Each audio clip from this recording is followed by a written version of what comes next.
Leaders in 3 of the state's biggest cities are pushing back after Governor Greg Abbott threatened to slash state funding.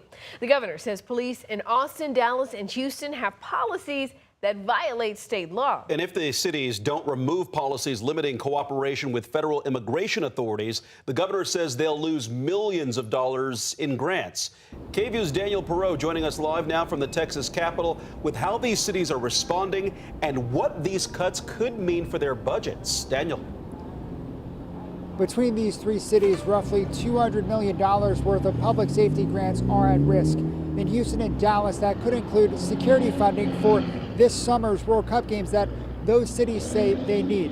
Here in Austin, the governor says that the Austin Police Department's new policy dealing with ICE administrative warrants could violate state law, but Austin city leaders say they believe that's not the case.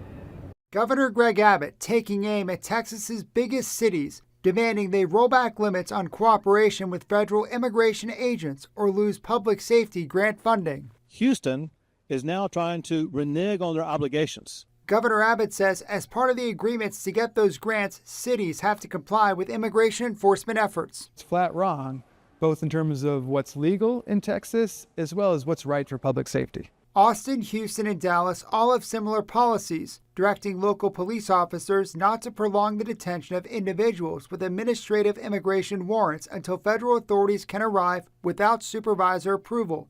The governor's office says those policies make the state less safe, but council member Mike Siegel disagrees. We want the community to trust the city that when they call for help, we're not going to investigate an unrelated civil matter.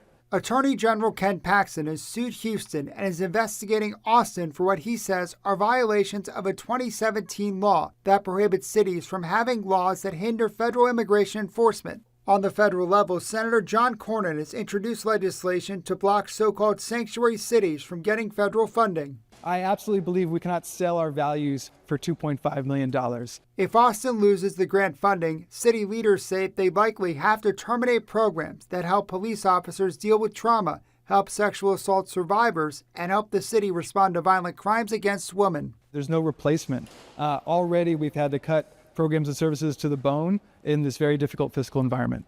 If they don't change their policies, Houston could lose $110 million and Dallas could lose $32 million in grants that they'd have to pay back to the state. And then after that, they still have to find ways to fully fund the police in Houston the way they are today. Siegel says he believes the city should not give in, even if it means taking this battle to a courtroom. The people want us to do the right thing, what's legal, what's appropriate, and what makes us safer, and complying with the governor's demands would not do that.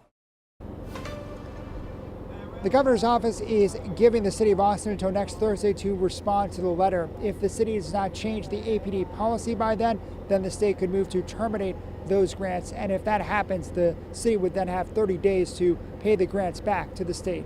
Live in downtown Austin, Daniel Perot, KVUE News.